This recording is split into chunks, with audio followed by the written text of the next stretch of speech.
Alright, so I was making a Yarrow tincture. I started out with 100 proof alcohol, and I harvested the Yarrow when it was flowering and had leaves. I used the leaves in the flowers. Ideally, you want to get them when the flowers are white, not brown and dry.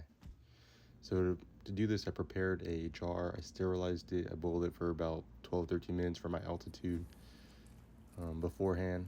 And you can see me dumping out the water after the time had passed. Pouring it out in the sink.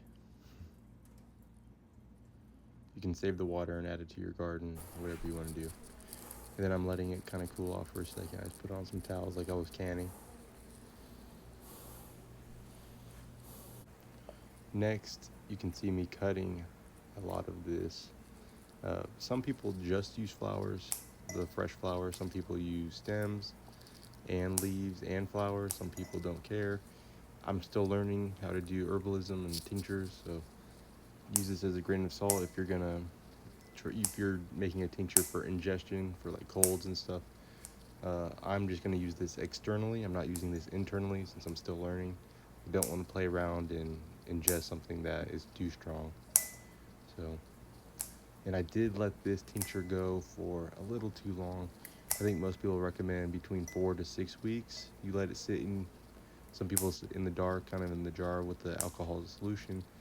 You can shake it up every now and then. I didn't do any of that. I just left it in the jar, and I let it go for a little bit longer than I probably should have. But the Yarrow I got this from was in the shade, so I kind of questioned how potent it really was. But as you can see, I'm sitting here cutting them into smaller pieces, just so they could fit in the jar a little bit better. Kind of packing it down, trying to get as much as I can.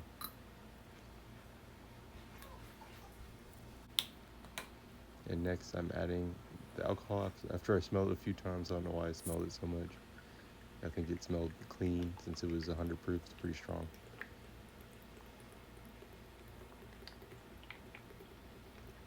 And you can see how high I'm pouring it up. I think some people add weights. You just don't want it to have any airspace because it might mold.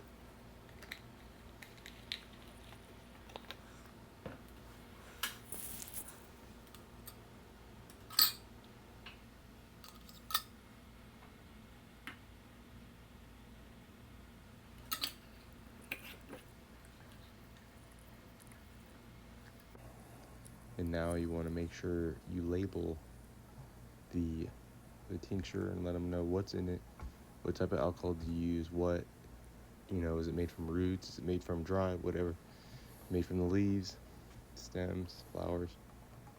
And you just want to let yourself know, because in 6 to 8 weeks, whatever, you might not know what it is. You might forget. So you can see there, I did a good job labeling, and you can see all the alcohol sitting there. And I apologize that this was filmed vertically. We weren't thinking about it. So here I have some ember bottles, and you can see that the liquid in the jar has changed colors since it's been sitting so long. And you really want to filter this. Some people use cheesecloth, and I used a coffee filter. I got smart and I didn't try to pour it directly into the balls. I actually poured it into used the coffee filter and folded it kind of, and poured it into like a glass measuring cup, and then poured it into the bottles, because you can see I made a mess and probably lost about half of a bottle. So you can see me questioning life and having to put it back down and figure out what to do. It's a little stuff you don't think about, but that's part of learning.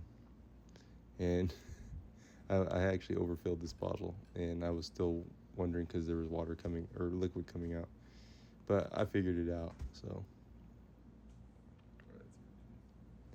and you can see, despite everything, I have my Yarrow bottles, and I actually did test it, and it did clot blood externally if you put pressure on it with this liquid on it.